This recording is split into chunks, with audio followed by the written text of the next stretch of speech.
By the time we enter Part 3, the obvious barriers have already been dismantled. Pain has been confronted. Discomfort has been normalized.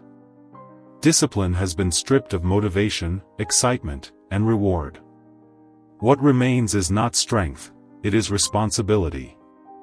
And responsibility is where most people quietly step away. Up to this point, the journey has been about endurance. Learning how to stay present in suffering, how to harden the mind through repeated exposure, and how to operate without relying on external validation. But there is a deeper layer beneath all of this, one that most people never allow themselves to face. The belief that some people are simply not meant to live this way. That discipline is a trait you are born with. That toughness is genetic. That resilience belongs to a different category of human being. Part 3 exists to dismantle this belief at its core. Because David Goggins' life does not fit the narrative of natural ability. He was not strong as a child. He was not confident. He was not disciplined. His early life was marked by fear, insecurity, academic failure, physical weakness, and a complete lack of direction. If toughness were talent, his story would be impossible. This part forces us to confront an uncomfortable possibility. That the limits we accept are not imposed. They are chosen. Not consciously, but repeatedly. We choose comfort over exposure. We choose explanation over accountability. We choose to call our avoidance realism instead of fear. And over time, those choices harden into identity. Part 3 shifts the focus away from systems and habits and brings it directly to the individual.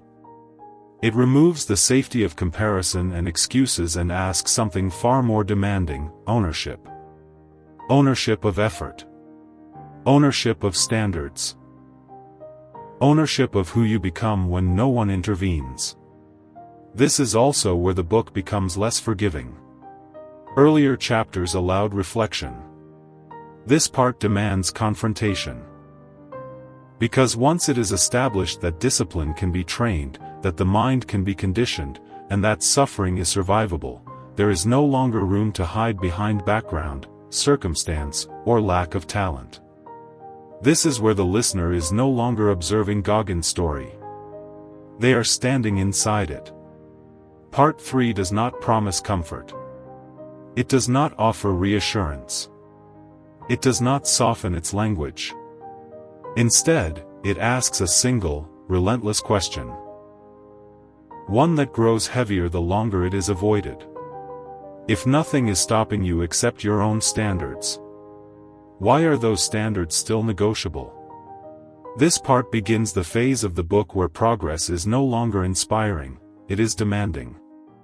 Where excuses lose credibility. Where effort becomes non-negotiable. And once this phase begins, there is no passive way through it. Part 3 starts here, not as a lesson, but as a reckoning. Chapter 7, The Most Powerful Weapon. This chapter exists to remove the final illusion. Up to this point, it is still possible for the mind to believe that discipline is something special, reserved for the rare, the extreme, or the unusually driven. Chapter 7 destroys that belief by revealing that the most powerful weapon Goggins ever used was not physical strength, pain tolerance, or motivation.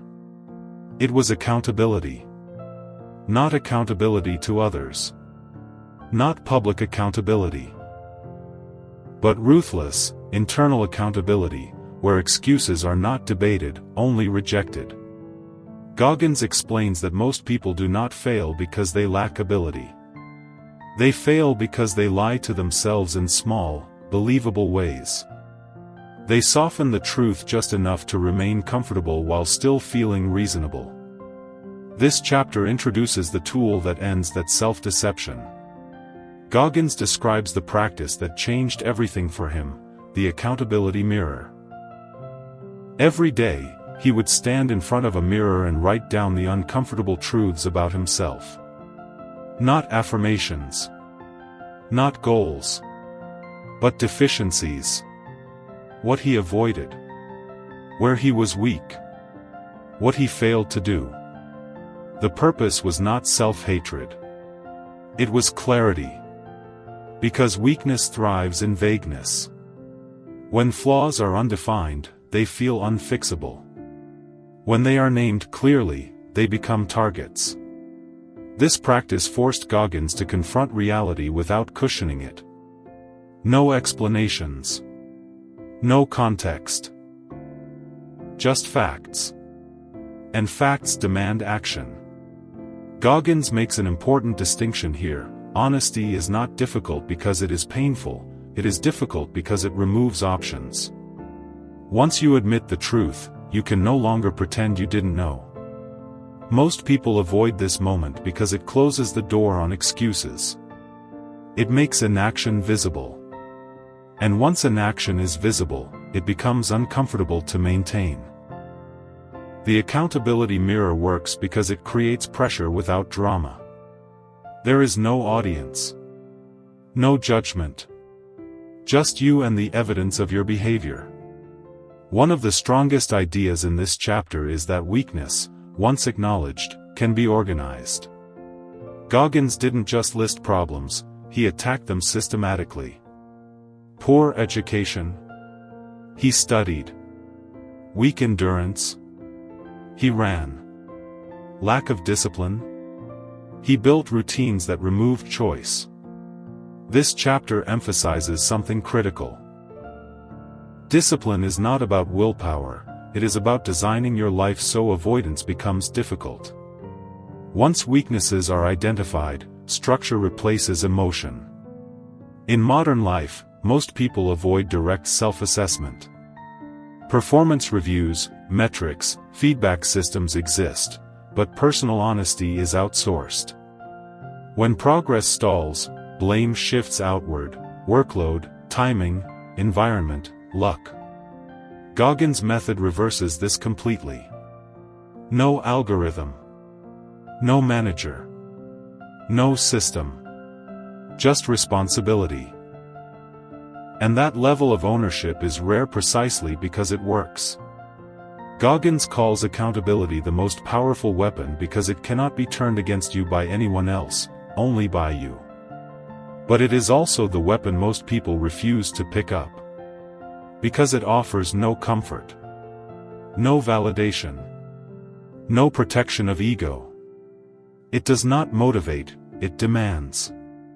And once you adopt it, progress becomes unavoidable. Chapter 7 marks a shift. Before this, struggle could be explained. After this, struggle must be addressed.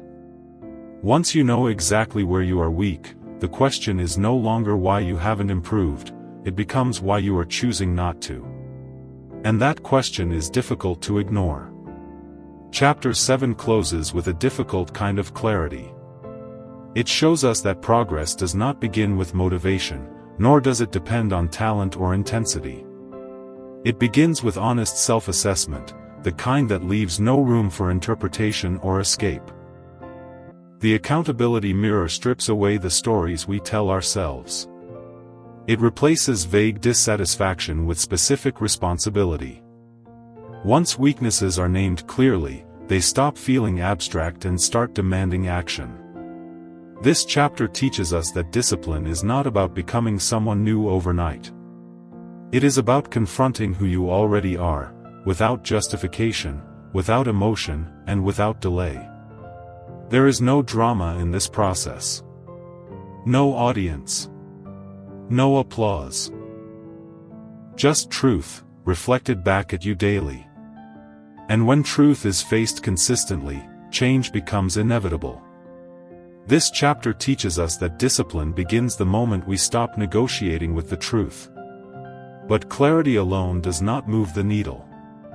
Because knowing what is wrong is easy. Doing something about it, repeatedly, is not. That is where the next chapter begins. Chapter 8, Talent Not Required. Chapter 8 exists to dismantle one of the most comfortable lies the human mind relies on. The lie that discipline belongs to the talented. That consistency is easier for the gifted. That effort becomes sustainable only when ability is naturally high. Goggins attacks this belief directly. He makes it clear that talent does not create discipline, discipline creates ability. And most people reverse this order, waiting to feel capable before they commit to effort. This chapter forces a reversal of logic. You do not work hard because you are good. You become good because you are willing to work when you are not. Goggins explains that talent is often nothing more than early exposure combined with tolerance for discomfort. What looks like ease from the outside is usually the result of thousands of repetitions no one witnessed. But when people label others as naturally gifted, they give themselves permission to disengage. Talent becomes a psychological escape hatch, a way to admire effort without participating in it. Chapter 8 exposes how dangerous this mindset is. Once you believe ability must come first, discipline becomes optional. And optional discipline never survives discomfort. According to Goggins, the real advantage is not intelligence, strength, or genetics. It is the willingness to suffer through incompetence. Most people quit during the beginner phase. Not because the work is impossible, but because it is humiliating. They are slow, inefficient, unskilled, and constantly reminded of their limitations. The disciplined person accepts this phase without drama. They do not interpret early struggle as evidence they are not built for it. They interpret it as the price of entry. This reframing changes everything. One of the core arguments in this chapter is that intensity is seductive but unreliable. People admire extreme effort, the long workout, the late night, the heroic push. But extremes cannot be repeated consistently.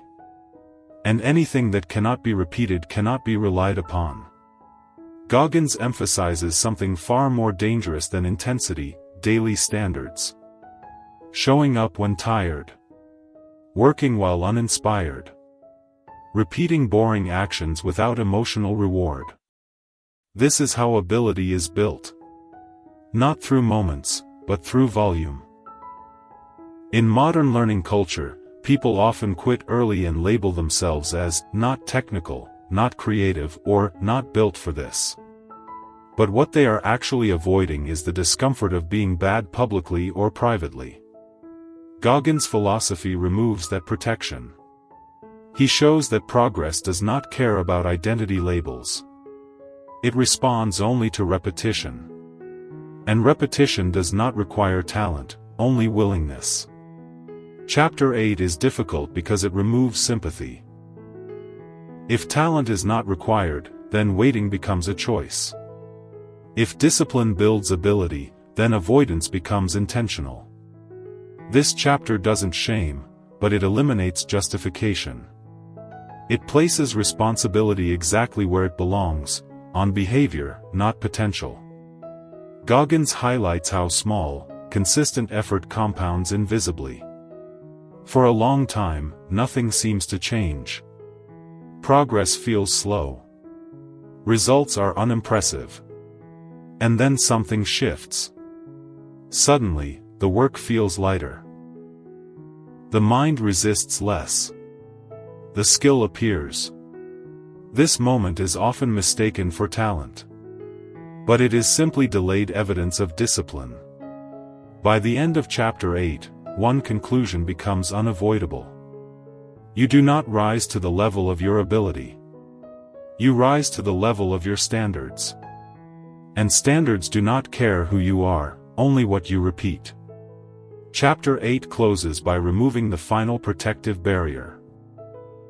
If talent is not required, then the path is open to anyone willing to endure repetition without immediate reward. The work becomes simpler, but not easier. This chapter leaves us with a grounded truth: progress is built quietly, through actions so ordinary they are often dismissed. But there is still one challenge left. Because even when discipline replaces talent, and repetition replaces motivation, the mind finds another escape: the desire to stop when effort becomes familiar. The next chapter confronts that moment. Chapter 9, Uncommon Amongst Uncommon. By the time we reach this chapter, the context of Can't Hurt Me has fundamentally shifted. This is no longer a book about becoming disciplined among the undisciplined. This chapter operates in a far narrower arena. David Goggins is now surrounded by people who are already elite. Men who have survived selection. Men who have endured suffering. Men who, on paper, should be enough. And yet, this chapter exists because enough is not the same as exceptional. Uncommon Amongst Uncommon is not about outperforming average people. It is about refusing to level down once you enter elite spaces. One of the most dangerous psychological traps appears after success. Goggins highlights this subtly. Once people clear a major filter, Hell Week, selection, qualification, they unconsciously relax. Not physically. Mentally. Because crossing a gate creates the illusion of arrival. The suffering that once felt purposeful begins to feel optional. The urgency fades. The edge dulls. And in environments filled with capable individuals, this is where mediocrity quietly returns, disguised as competence. This chapter exposes a hard truth. Most people stop pushing not because they are weak, but because they believe they have earned rest. In average environments, effort stands out. In elite environments, effort blends in. Everyone wakes up early. Everyone trains hard. Everyone has discipline. So the differentiator is no longer visible intensity. It is invisible standards. Goggins explains that being uncommon among uncommon requires internal escalation, not external comparison. You cannot ask, "Am I doing more than others?" You must ask, "Am I doing everything I am capable of, even when no one can tell the difference?" That question is far more uncomfortable. Because now the judge is not a drill instructor. It is not a leaderboard. It is you. This chapter introduces an advanced form of accountability. Earlier in the book, suffering is imposed. By instructors. By environments. By physical limitations. Here, suffering becomes self-authored. Goggins does not train harder because he is told to. He trains harder because anything less feels dishonest. That distinction matters. When standards are externally enforced, discipline is reactive. When standards are internally enforced, discipline becomes identity. And identity does not negotiate. Consider someone who has already made it professionally. Good salary. Respected role. Secure position. At this level, extra effort brings no immediate reward. No promotion. No applause. So most people stabilize. But a rare few continue refining. Skills no one audits. Habits no one tracks. Preparation no one requests. Not because they fear failure, but because their internal standard refuses stagnation. That is uncommon amongst uncommon in modern life. This chapter does not romanticize the outcome. Being uncommon among uncommon is isolating. You outgrow peers who were once equals. You become difficult to relate to. Your pace feels excessive. Goggins accepts this trade-off. Because the alternative, regression disguised as balance, is worse. This chapter makes it clear. If you don't consciously raise your standards, your environment will quietly lower them for you. Chapter 9 reframes excellence. Excellence is not reaching a high level. It is refusing to decay once you're there. It demands vigilance, not motivation. Consistency, not intensity. And brutal honesty about effort, even when the outcome looks identical. This is the chapter where discipline becomes lonely, invisible, and non-negotiable. And that is precisely why so few people ever live here. By the end of Uncommon Amongst Uncommon, Part 3 reaches its natural conclusion. We've moved from discovering limits to confronting pain to operating beyond expectation, and finally, to setting standards that no environment can impose for you. This part is about elevation. But not the kind that brings celebration. It's the quiet elevation that happens when no one is watching. When no one is measuring. When no one is asking more from you. And yet, you demand more anyway. That is the dividing line. Not between weak and strong, but between those who plateau and those who never stop climbing. But living at this level introduces a new problem. When standards are entirely internal, there is nowhere left to hide. The next part of the journey turns inward, toward accountability so ruthless that even discipline is no longer enough. And that confrontation is the hardest one yet. As we have reached the end of Part 3, something irreversible has happened. This section of Can't Hurt Me is not about motivation anymore. It is not about inspiration. It is not even about discipline in its basic form. Part 3 is about identity collapse and reconstruction. At the start of this journey, suffering was something external, imposed by life, by circumstances, by weakness. Then it became something chosen, a tool for growth, a means of testing limits. And here, in Part 3, suffering becomes something else entirely. A filter. Not everyone passes through it.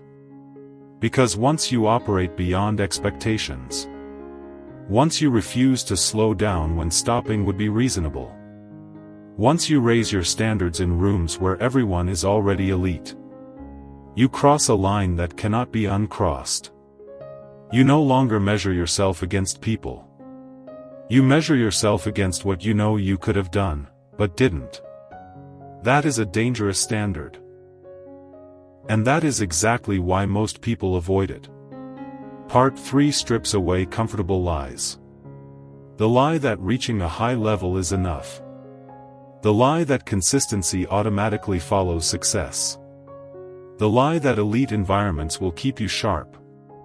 This part makes one thing painfully clear. If you do not actively sharpen yourself, you will dull, no matter how talented, disciplined, or accomplished you are. There is no neutral ground. You are either expanding, or you are slowly decaying. And decay is quiet. It looks like balance. It feels like relief. It sounds like, I've earned this. But Goggins shows us that comfort at high levels is not rest. It is regression wearing a respectable mask. What makes Part 3 unsettling is that no one is forcing you anymore. No drill instructor. No external punishment. No obvious consequence. And that is where most people fail. Because discipline without supervision exposes character in its rawest form. And this is exactly where Uncommon Amongst Uncommon draws its line. Not between winners and losers, but between those who protect their edge and those who slowly surrender it. By the end of Part 3, the question is no longer, how much pain can you handle? Or, how hard can you push? The question becomes far more uncomfortable. Who are you when no one is demanding more from you, and you still choose to give more? Because that answer defines everything that follows. Your ceiling. Your trajectory. Your self-respect. Part 3 is the moment where the book stops helping you hide. Earlier parts allow progress without complete honesty. You can improve while still negotiating with your weaknesses. That ends here. This part forces a confrontation with standards, not goals, not dreams, not intentions. Standards are brutal because they are binary. You either met them, or you didn't. No context. No justification. No narrative. And once you adopt that way of living, you lose something forever. The ability to lie to yourself comfortably. But here's the truth most people don't expect.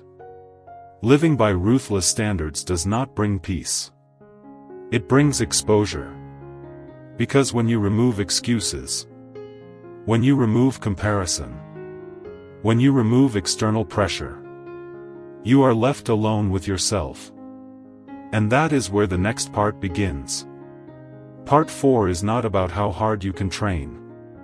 It is not about how much pain you can endure. It is about accountability so uncompromising that even discipline is no longer enough. The battle shifts inward. Toward the mind. Toward memory. Toward the stories you tell yourself when no one is listening. And that confrontation is far more difficult than any physical test. Because you cannot outrun it. You cannot overpower it.